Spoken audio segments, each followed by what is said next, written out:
Hello दोस्तों, आपका स्वागत है मेरे यूट्यूब चैनल ASM क्लासेस में। मैं आपको क्लास 12th फिजिक्स पार्ट 1 का चैप्टर नंबर 1, जिसमें मुख्य इम्पॉर्टेंट टॉपिक है आपका कूलाम का नियम, जिससे हर साल एक प्रश्न आता ही आता है, जिसमें से कूलाम का नियम सबसे महत्वपूर्ण टॉपिक है। कूलाम ने ये बताया था कि कूलाम के नियमानुसार दो बिंदु आवेशों के बीच लगने वाला बल, और इसी बल को हम स्थिर विद्युत आकर्षण बल कहते हैं।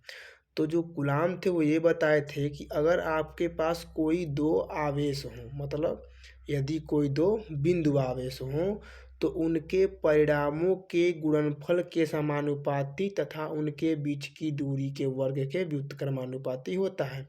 मतलब ये हुआ कि अगर आपके पास कोई दो आवेश है, मतलब अगर जो ये आवेश हमारा Q1 और हमारा ये दूसरा आवेश Q2, मतलब हमारे पास कोई दो आवेश हैं, तो कूलाम ये बताए कि अगर जो कोई दो आवेश हैं तो इन दोनों आवेशों के बीच लगने वाला जो बल माने F माने फोर्स, जो बल होता है इन दोनों आवेशों के गुणनफल के समानुपाती, मतलब Q1 इंटू Q2 के समानुपाती।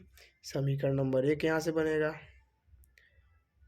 फिर दूसरा कंडीशन में इन्होंने ये बताया कि जो बल होता है इन दोनों आवेशों के बीच, इनकी दूरी के, मतलब इनके बीच की दूरी जो r है, मतलब इनके बीच की दूरी के वर्ग के व्युत्क्रमानुपाती, मतलब 1/r²। समीकरण नंबर 2। उन्होंने दो कंडीशन ये बताया कि कोई भी अगर दो आवेश हैं तो इन दोनों आवेशों के बीच जो लगने वाला बल F है उन दोनों आवेशों के गुणनफल के समानुपाती तथा उन दोनों के बीच की दूरी r के वर्ग के व्युत्क्रमानुपाती होता है। अगर हम दोनों समीकरणों को आपस में मिला देते हैं तो मिलेगा F directly proportional Q1 into Q2/r²। प्रयोगों के आधार पर यहाँ पर जो इसका मान है, इसका निकाला गया जो मान होता है वो F बराबर 1/4πε0। प्रयोगों के आधार पर इस यहाँ पर एक स्थिरांक आएगा जब बराबर लगाएंगे तो, और इस स्थिरांक का मान इतना बताया गया, और बाकी ये ऐसे ही मिल जाएगा Q1 इंटू Q2/r²। और यही कूलाम का नियम है।